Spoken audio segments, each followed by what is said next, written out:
shut up, you listen to my monkey mouth. There's a companion when you got pun on the canoa route. Hopped in a portal and got in a fight, Elias knocked him out. Bow, Naruto fighting style. Bow, UFC he tapped out. Bow, we win, we get crowned. Monkey mouth, monkey mouth, monkey mouth, monkey mouth, monkey mouth.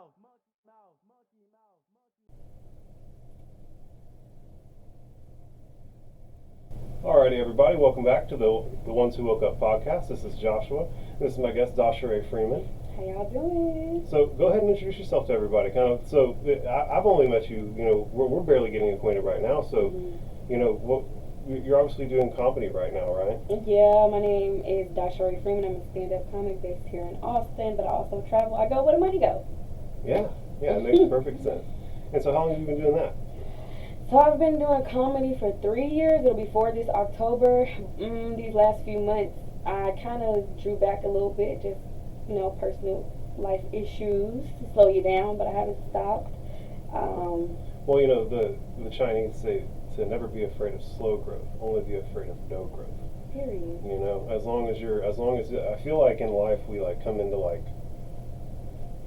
in the higher dimensions, pockets of greater resistance spiritually and emotionally, and the way we're trying to get through our lives. We are always pushing, but there are times when we're pushing and the universe pushes back, and then we just get in the habit of having to push harder to keep getting the progress that we want, and then one day you experience lesser resistance and you're just fucking flying forward because you've been grinding and pushing through these difficult things, and then all of a sudden you hit that patch of lesser resistance and you just kind of springboard forward, build up that kinetic energy as it were. I call that slingshot. Yeah, you're building up kinetic energy or potential energy, right? That's the word, building up potential energy. You asking me? No, I don't know what's the word. Maybe. I was the one who went to school for physics. I should know the difference in kinetic and potential energy. That's my bad. Whoops. Is that biology? What? No, that's science, chemistry. I don't fucking know. Physics is the measurement of moving objects, right? You were to throw a thing, you could measure its arc and how long it would take for it to land, and all kinds of shit, all kinds of dumbass shit. It's the way we put rockets on the moon, right? Oh. Yeah. I was double majoring in physics and philosophy whenever I was going to college, which was kind of by accident. I was going to school for physics, but I was running businesses. I run a drone company, and I run a cannabis company, and it's all very taxing and time consuming. And so I wasn't able to take the classes during the day, and so I was having to take them at night. And you can't really get chemistry 2 at night except for once a year. You know what I'm saying? At the community college. And so there were times where I was basically on hold because I couldn't get to the classes that I needed. And so I would fill in the blanks with philosophy classes. And I'm actually now closer to a philosophy degree than I am to a physics degree. How do you feel about that? I mean, honestly, so I think that college is cool and all. I think that at the end of the day, what its primary purpose is to get you some form of validation from society, right? You can go out there with that diploma and be hey, potential employer, look at this. I've proven that I can be consistent over time within a structured thing, right? I was good enough to get good grades and do the things they asked me to do and excel at it and get this piece of paper, and that means that you're going to be someone who can go and do the things that they need to within their organization. Absolutely. I agree. I was actually thinking about, I'm actually in the process of getting re-enrolled into school. I want to go for psychology. I'm just interested in the way the mind works. Why do we have some of the reactions that we have? Is it from past traumas? If so, how do we fix it? I want to be a psychiatrist, but then again, I'm that's a lot of school and a lot of money that I don't have the patience or the funds for, so I don't know. Well, the truth is that you're going to follow your heart, right? You're going to do the thing you want to do, and you're going to go as far as you can with it before before it stops making sense, right? And you'll wind up somewhere between here and there or past where you're aiming, right? As long as you go on the path, we're going to see where it goes. So my heart is in entertainment. Yeah. I've always been an entertainer since I was a kid. A class clown? Kinda. I got voted most wittiest in my high school. I got voted most dramatic.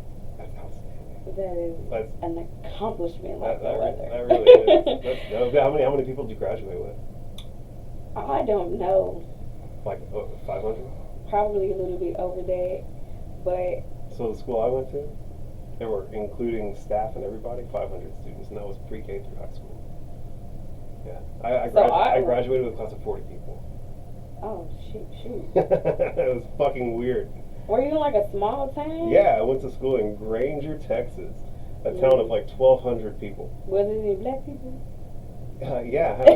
You took the go and answer that. Well, so like there weren't enough. Like there sincerely weren't enough. I was friends with them all.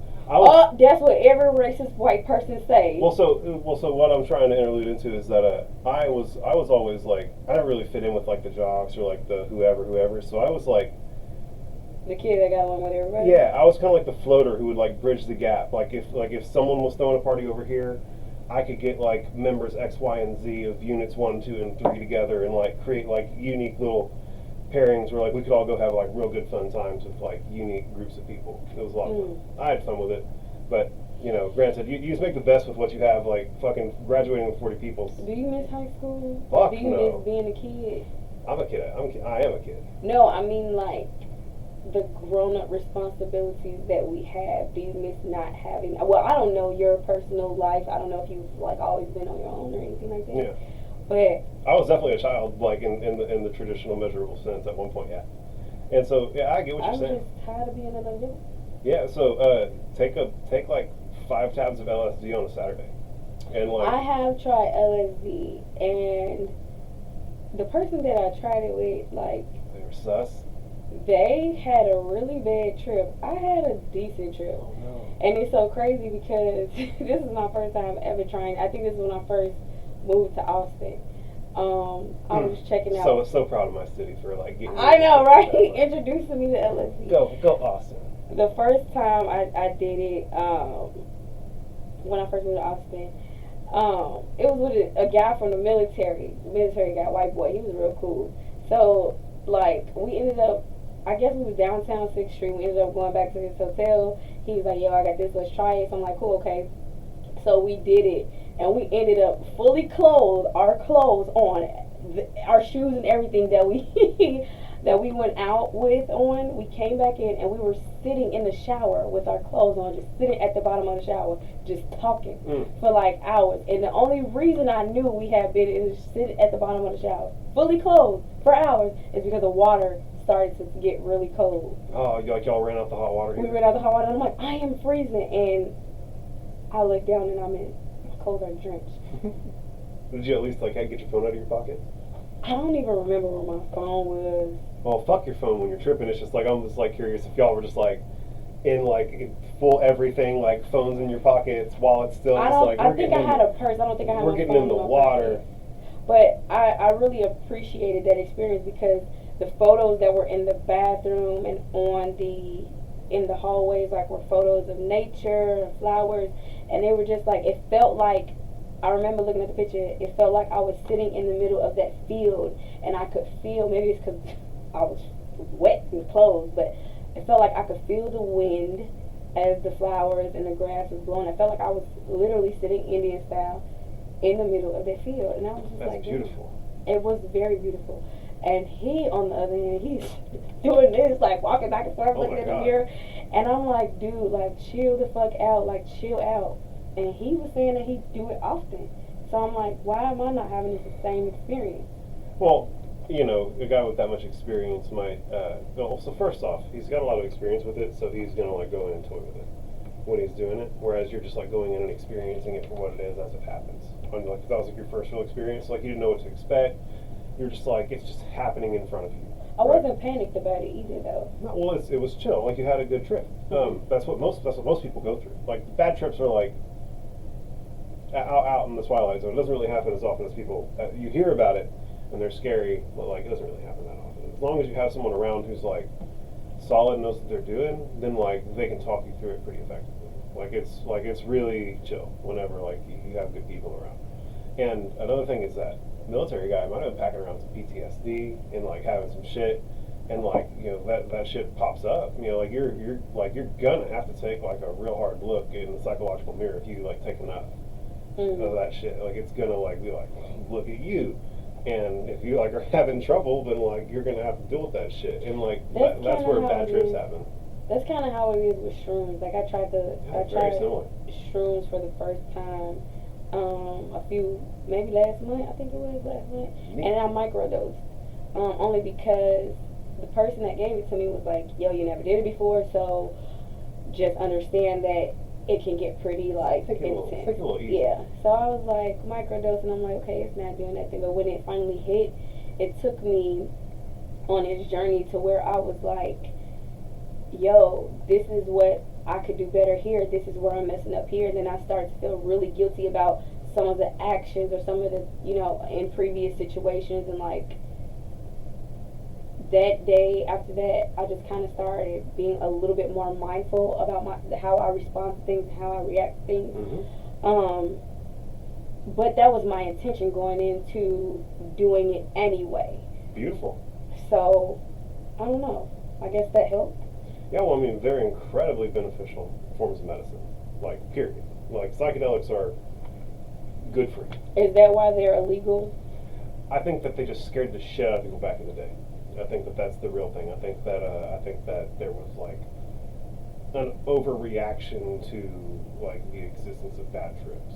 So let me ask you: do you think that psychedelics were initially created to open up other parts of the mind and wake up certain things within us? And because that's kind of why I think it's illegal. I think it's illegal because it's certain things that people can see. Or well, the bottom line is that like the 1,000 guys on the island who run the planet want us in what Graham Hancock refers to as the Western conscious problem-solving state of mind. Right? Like you need to be like ready to work levers on a big machine. And like if you're tripping, not worrying about cash, like if you take enough LSD, like fucking the concept of money like turns into a joke. Like you can laugh at the thought of it. And that's not good for capitalism. It's not good for an entire planet that like literally is ran by 4 banks. You know what I'm saying? Like it's a bad deal that kind of circumvents their whole situation. And so I think that on several levels it does really bad for the economy, for the government. Yeah. Yeah, that's cool. Is that an Escobar? Yes. I know the guys who run that. I've been buddies with Justin for like forever. Hey Justin, I buy these a lot if you watch it. So if you want to be sponsor her, girl. Send her a box of them. I sell them at my shows. These things sell out quick, for real. I buy like 6 a week. Know what I'm talking about? Synergy. We're gonna see. But I like to compare the psychedelic experience of mushrooms to being like it's kind of like swirling and kind of like coming at you, and it like reminds me of like Art Nouveau, like Lord of the Rings ish type shit. For shrooms? Yeah, or it's kind of like flowery and like popping, right? And LSD is more like laser beams. So that's crazy like because I had a different experience. It was backwards for me. So like with the LSD, it was more so like I could feel. Well, you had your little field experience, right? So yeah. That's dope. It was more like I was in the pictures. I could physically touch and feel the flowers, like the bedding, the threads on the quilts. Like I felt like I could become one with them. Everything felt so good. Everything's so magical. Yes. Yeah. And then with shrooms, because magic's real. I believe so. I believe that we all are. We have magic. We can actually, what is it called when you can communicate with someone without being in the same vicinity as them? It's like a telepathic. Telepathy. Telepathy. Yeah. I believe Shout out in Elias. that. I believe in that, and manifestation. People say it's manifestation, but I feel like that too is a form of magic because. I'm so sorry. Keep going with your thought. No, what? No, I'm okay. So, like, when it comes to like manifesting things, right? Like, think of me at age 50 on the beach, with my feet up, drinking a beer, right? Blue sky, waves rolling in. I'm retired. Everything's beautiful, right? That place that you just went to is real.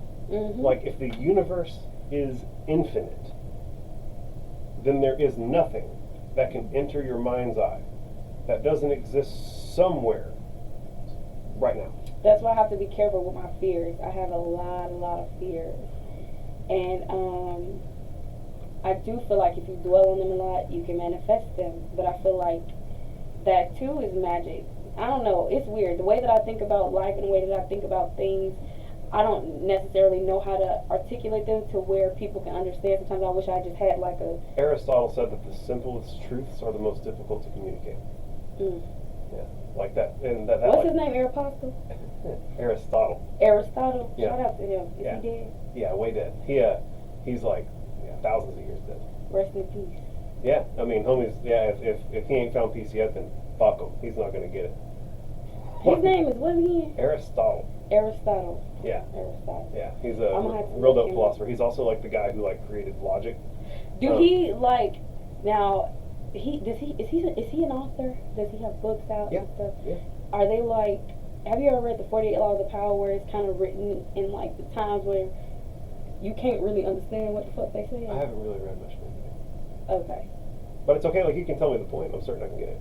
It's just the fact that the way that it's written, it's like it's a struggle to read. Yeah. For me personally, because I feel like The language. what The words, The language is buried. and then it's I don't know. It's not simple.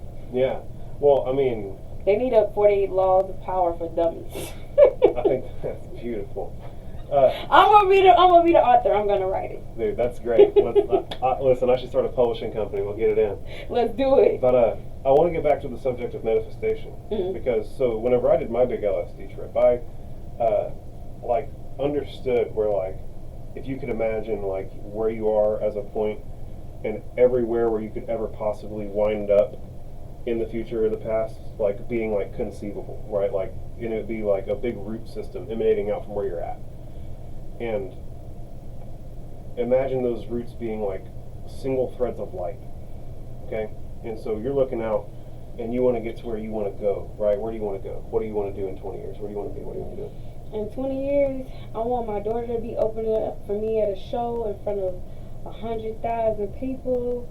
Whatever it is that she's gonna do, if she's gonna play violin, guitar, she's gonna sing, she's gonna tell jokes. And after we done with the show, I want to fly out to Paris and chill and eat all the good food there is to eat. Okay, so right now, I just saw that in my mind's eye, just like you did, right? So that's a point out in the future, in space-time, that like you can see. There's like a line now between you and it. Every time you think about it, it puts another thread out. Every time you do it, you do another thread. And every time that I think about it, it makes another thread. And so that's why you got to be careful about who you speak with, because if they think the opposite, right, then now it's divergent. And now you could fall down that thread. Because like these are like reality tunnels that you can fall down. That thread between you and there is a potential reality for you to flow through to that point. And so you don't want bad reality tunnels being put out in front of you by speaking where you want to go to the wrong people that are going to think negatively of your goals. But wow, that just hit me in a different light. dog, told you it was going to be fun. Yeah. Shit. Yeah, dog, I've seen some things, bro. I took a bunch of LSD, had my heart weight against the feather of truth in the Hall of Anubis. It's crazy. What did you just say? I don't understand any of that. So, whenever I took me and my cousin Jeremiah, shout out Chop. Is he black? I know Chop. No, he's a white boy with a big red beard. Oh. He's I thought you was talking about Young Chop. No. Young Chop on the beat. No, that'd be dope though. I'd be so pumped. You know who Young Chop is? Oh yeah. See? I told you I'm grime god, girl. Damn, that's a moth. Let me find out. That's a dusty old spot. I hate bugs. I'm kidding. Whenever you knocked off the table was a moth. Okay. So if it wasn't a moth, it wasn't a moth. Maybe it was. You know I thought you knew Young Chop. I was gonna say, hook me up with Chief Keef. I can rap a little bit. Listen, I've met some really, really interesting people throughout my experiences, but I want to talk about the Hall of Anubis experience that caught your attention.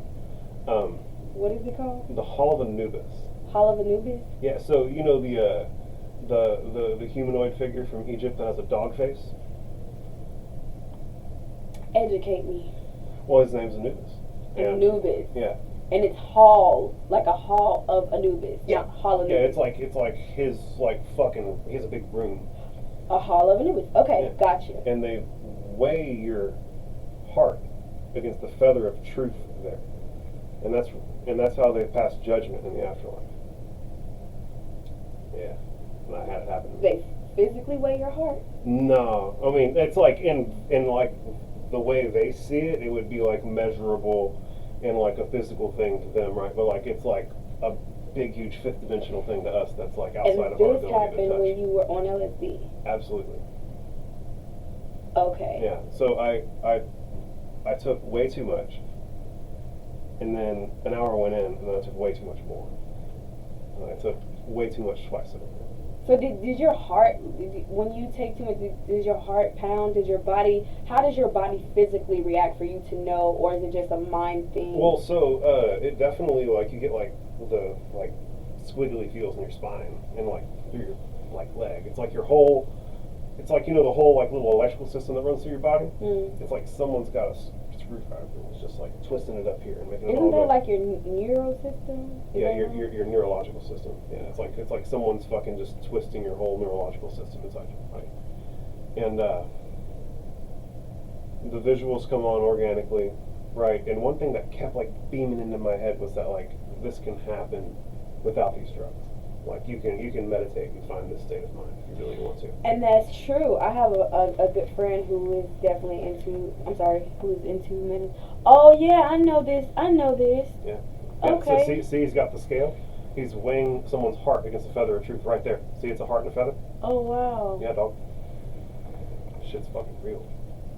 And so I got so high that I thought I died. Like so, I decided to go to my room and I decided to go to my room and meditate. And like I sat in lotus pose and meditated. So in when silent you darkness. died, you went to your room to meditate? No, this was after I went to my room. I went to my room to meditate, and it got to where everything was so psychedelic, and like whenever you open your eyes, there's nothing. It's all black. So like there's no way to orient and pull yourself out of the psychedelic Wow. experience, and you get further and further in. And I got so far out that I thought that I'd actually left my body, and there was no coming back to it. And in that moment, I decided that I was either dead, and if I ever came back, I was never going to be the same. And I was right. So when you were in that dark space, when you could see nothing, this is going to sound crazy. When Say you it, girl. physically couldn't see nothing in your body, Mhm. where that was there in the universe at that time, what did you see? Well, that's when I entered the Hall of Anubis. Okay. Yeah. And like it was like a flowing river of light in my periphery that I could never see. And if I tried to look at it, it would like move with my periphery, and like out of it was like just this flowing wave of symbols that like I couldn't recognize, but I knew had context to them. Like it was like those were the most meaningful symbols that any race of any species on any planet anywhere in any existing universe had created. Those were the ones that it was fucking letting fly as it went by. And yeah, like you could tell they like meant so much. And it got to where like you get real disoriented trying to chase this light down, and before long it's like every god that's ever existed ever, like not even on Earth, but on every other variation of Earth, and on every other Earth-like planet, like anywhere where any sentient thing ever has created in its mind an idea of a god, it was there. And they had their whole microscope on me, looking right down at me. Did you feel judged? Oh, absolutely. They took me through every single Planck frame of my entire life. A Planck frame is like if you were to take a second and divide it by 100 quadrillion divisions. I wonder, if you died? Well, I mean, the thing that... Or is that your... Well, so I mean, my heart never stopped. Like, I don't think that this mechanism that I'm currently like checking myself out through ever quit working. I think that just I got so disconnected and scrambled that like I went through the process of what it would be like to actually have the mechanism shut down on me. Or if that is how you think it would be. Yeah, I mean, probably. I mean, like I'm telling you. So I didn't like as I was going through it go. This is the Hall of Anubis. Like it took years took years of reading and trying to wrap my head around what I went through for me to like come up with like what I'm articulating now. And like I went to fucking school for philosophy to like learn the stuff, how to say it, like really try like fucking 4 semesters of college logic, like tried real fucking hard to get to where I could speak the shit. And whenever I tell you it took me through every frame of my life, it literally was like asking me why I kicked my mother inside the womb in retaliation or sitting in a manner that made me uncomfortable. Because how else would you express to her that you were uncomfortable? The bottom line, and every time I tried to like go back in my mind and like articulate the reason why, the thing that was asking me the question was already there, going, I experienced this with you, and I already know exactly what went down. I just wanted to see if you'd like be honest with yourself and us about it. Effectively. Oh my gosh, that's a big mirror. Yeah, and so it went through my whole life, and it went through up until the point where I was, and then it showed me like the emanating field of potentialities for me, like everything that I could ever do, everywhere that I could have ever went, everywhere that I could have done, like all of it. And that's when I was trying to explain the root system earlier. But basically, it got to the point where it was like, you're doing good, bud. Like, you fucked up sometimes, but like, bro, keep doing what you're doing. Everything's going to be just fine. And that's when I was like, oh shit, I'm not dead. Because it just told me to keep doing what I'm doing. And then right in that moment, it also occurred to me that like, this galactic consciousness, this like, sum total of all the wisdom that there ever has been. Like, imagine if we're all computers downloading information in this experience, and all that data gets loaded onto a big solid state drive on the back end, and I was like communicating directly with the solid state drive that has like all the information from everybody ever. And yeah, it gives me goosebumps even talking, saying that. But it's real. And the moment that I realized that like I was being communicated with by this thing, first thing I asked it was, what's the purpose of life? And I'll give you one opportunity. I give you one opportunity to tell me what the purpose of life is, and it's a 4-letter word. Love? Abso-fucking-lutely. You know. That's the whole fucking point. And so, okay, I know this is what I'm going to say, because I grew up Christian, and, you know, I understand atheists, and I understand Baptists, and I understand Muslim, I understand all of that, you know, religion, I understand. Everybody needs faith, right? I don't necessarily agree with it, or agree with, because ultimately what I think God is love. I think God is of love. I think that's my personal opinion. Yeah, well, you're fucking on it. And here's the thing, is that, like, whatever occurs to you is the truthiest truth that you can find. Like, fuck what they say in them books, fuck what your auntie's gonna think. Like, what occurs to you on the inside here, you gotta know is, like, the truth. Like, because we're connected, like, we're connected to the fucking thing. Like, we are all the galactic consciousness. We're all one big thing. I swear to God, that intuitive voice, that like gut feeling that you have, that's the fucking solid state drive, being like, this is what to fucking do. I'm telling you. And the main thing that it showed me at that point was that at if the universe is truly splitting off, right? Like if there's like infinite universes multiplying off into infinity all the time, right? The thing that causes it to split is a sentient being making a choice. Every time any sentient being makes a choice, anytime that an ant decides to go left instead of right, anytime that you decide to fucking consciously take a breath or let your body do it on its own, anytime anybody does any of that, the universe splits off into a new one, right? And there's a primary crux that we experience, and it's whether we're going to act out of the principle of love or whether we're going to act out of the principle of fear. Right? You're either going to act out of fear and you're going to try and protect yourself, or you're going to do what's loving and you're going to do what's potentially fulfilling. And I'm telling you right now that if you, at every one of those intersections, act out of the principle of love instead of the principle of fear, you're going to get hurt. Things are going to go sideways sometimes. But I promise, dog, when you get to the end of the fucking road and you look back on this thing, I don't know that. You're going to be real satisfied. I do. Well, so I don't know anything, right? This is just my best guesstimate, but I'm telling you, bro, this is what occurs to me is true. This is my truth. Yeah. To the best of my ability. And I really like at this point, like, I'm not only speaking to you, I'm also speaking to like 7 billion people on the planet that can actually get to this. Like, this is, I feel like I need to scream this from the fucking rooftops.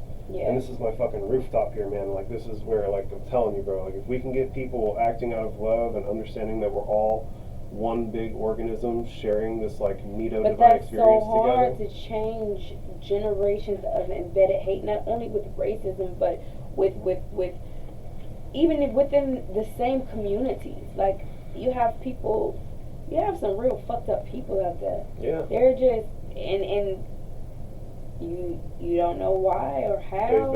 They've been choosing fear every step of the way, and it takes people to real deprived states. But what about like people who go out to Go out too much? What about people that go out of their way to intentionally hurt people, like Jeffrey Dahmer? And I don't think those people are operating out of fear. I think it's pure, just nastiness and evil. Even people that harm children, like. So there are people who are like wired wrong. Like there are people who ultimately, like, the average person should be able to take what I'm saying and follow their intuitive sense and arrive at like really, really dope lifestyles and have like a good time. There's gonna be the one person who's like, oh my god, my heart tells me to just fucking eat babies. You know what I'm saying? How many like, times? Those people are fucked. There's nothing you can really do about that. How many times in life do you think, like, just say, like, okay, so I met you at the comedy show, right? I was doing a few minutes. How many people in that room do you say could have possibly have been a serial killer? I mean, any of them could have possibly been a serial killer. All of them, every single one of them. Yeah, there's a possibility, but I guess I'm asking, like, what do you think the real life probability is that one of them was? Pretty fucking low. Pretty low? Yeah, I mean, I think that, like, the FBI says that there's, like, less than, like, 100 roaming serial killers at a given moment right now. Like, I don't think there's, like, a whole lot. What about serial rapists? I mean, I don't know, that's fucking pedophiles. There's more of them. Yeah, there's more of that. And yeah. that's check it out. They're trying to give it new verbiage so it sounds cool. There's nothing minor cool. attracted people. There's nothing cool about that. That's sick. I'll beat your fucking ass if you're a minor attracted person. That is sick. And keep that shit in the closet. Go to some therapy, bro. Go to some therapy. I believe they should be castrated. Is that correct? Castrated? Yeah. I believe they should be castrated because that's sick. It's definitely a sickness. It definitely ain't right, dog. I know you have a kiddo. I have a kiddo too. I have a kid, but I've also it's experienced things. I have friends and family members who've experienced things, and it's like, what does that do for? And I think that's a big part of the reason why I'm so interested in how the mind works. Where does that stem from? Can it be genetics? You know, could it be something that a parent had on them that they were able to suppress, and now it's passed down to you, and now you just can't fight that hunger? Like, where the fuck does this shit come from? It's probably a complex mix of all that. You know what I'm saying? Like, it's definitely. And who is trying to give it a new name? Like, if you like, what? Yeah, dude. You're a fucking creep. I saw it somewhere You're online, and I was like, cool, you're on the list. Like, the person who shared this as, like, a fucking thing that's good, like, cool. You're on the list now. And so I do feel like, though, I do agree with I think is it 17 and older where it's not rape but it's consensual sex? I don't know. So correct me if I'm wrong. So I think in the state of Texas, context. I'm just beckoning back to high school sex ed at this point. I believe in the state of Texas, 17 is the age of consent, but there's a 3-year rule at 17. Oh, but then at 18 you can fuck anybody. But if you're 17, you can't fuck a 40-year-old. You got to fuck someone who's 20 or younger. I think it's like the rule.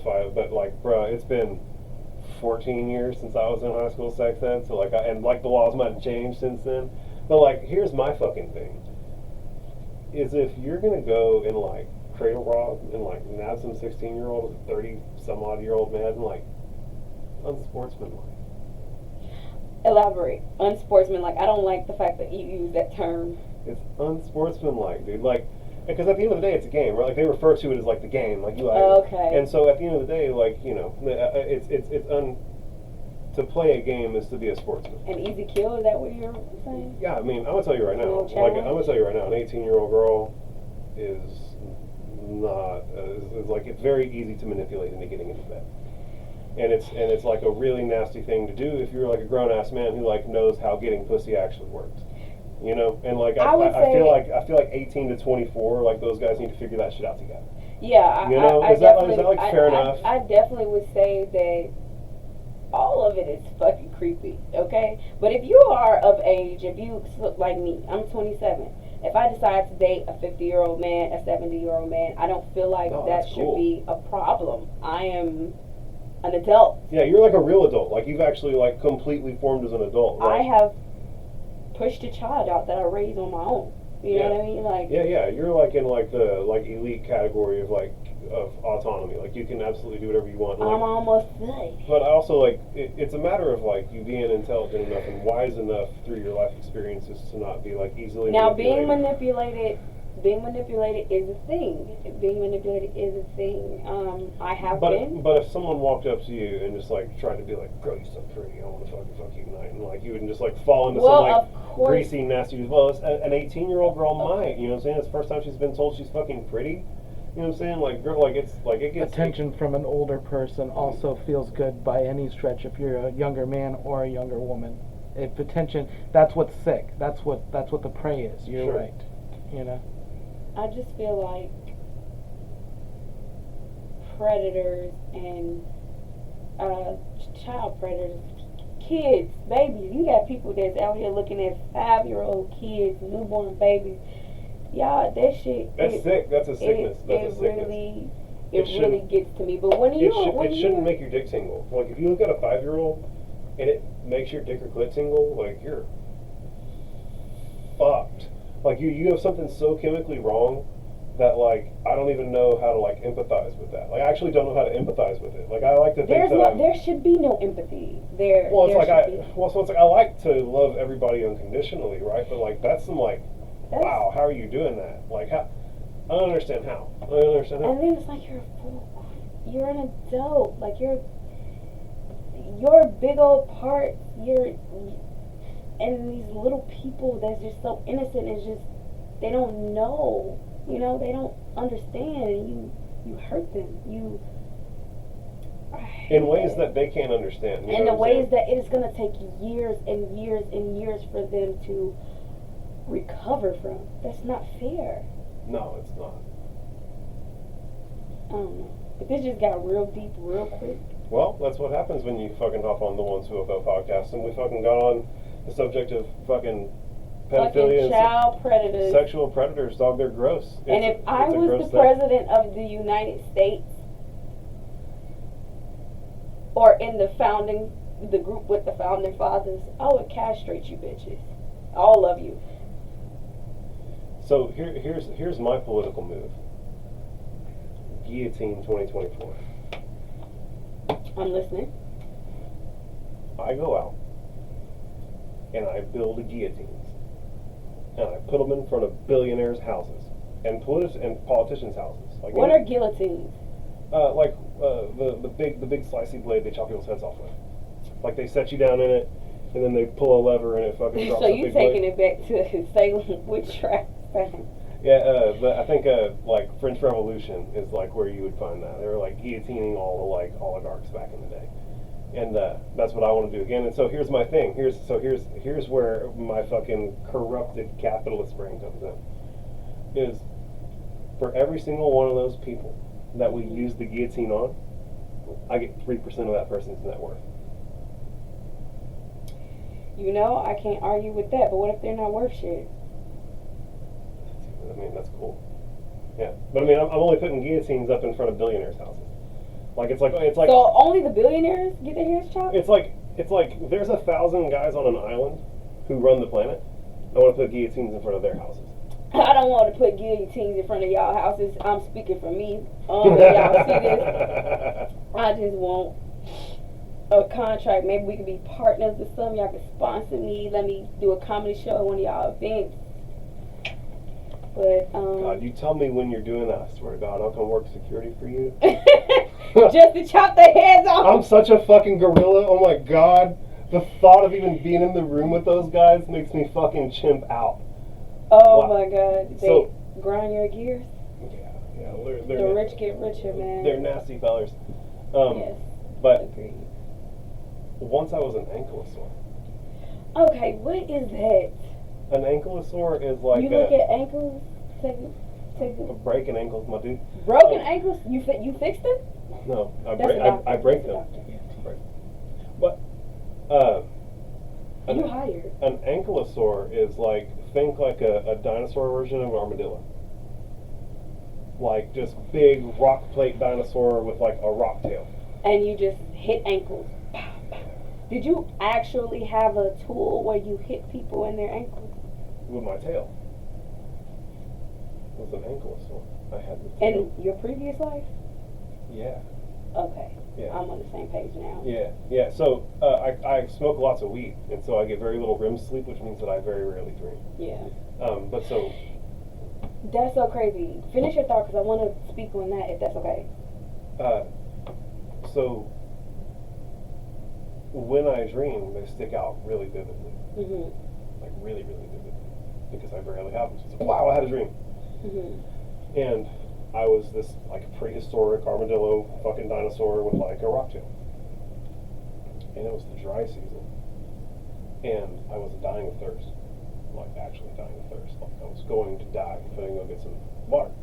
Well, at the watering hole, it's dry, so like the water's shrunken down, but there's still the same number of alligators.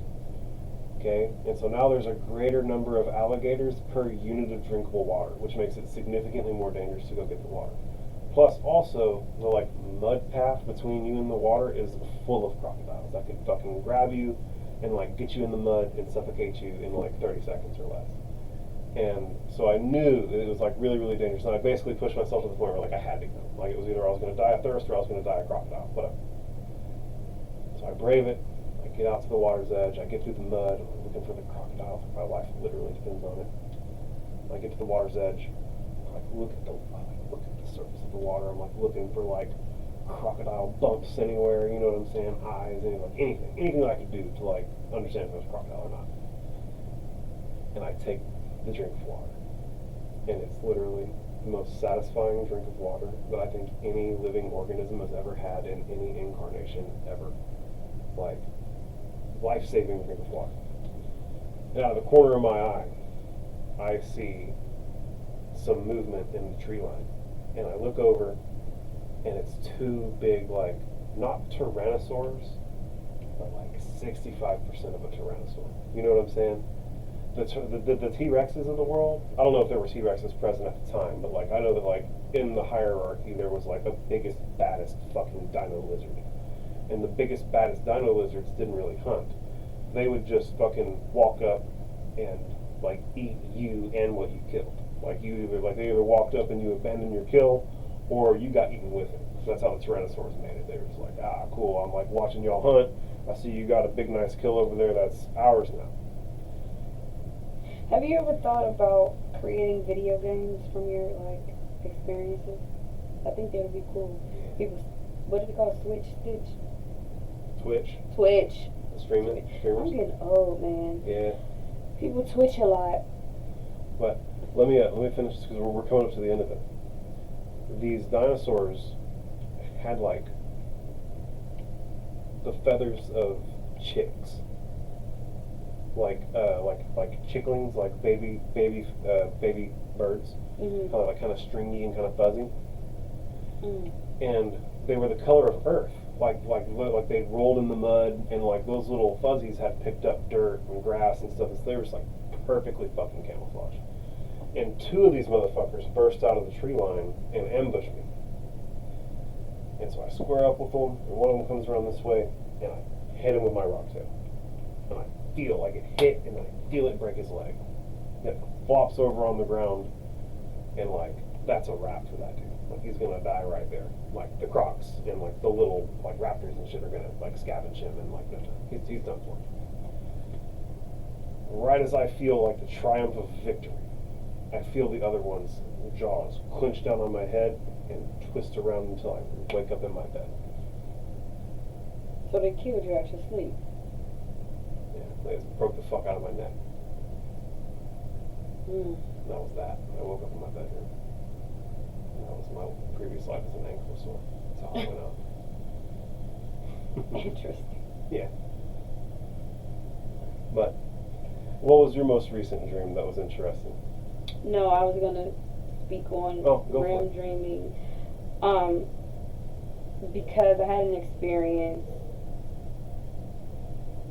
last night actually, where I didn't remember dreaming. I didn't remember dreaming, and that rarely happens to me.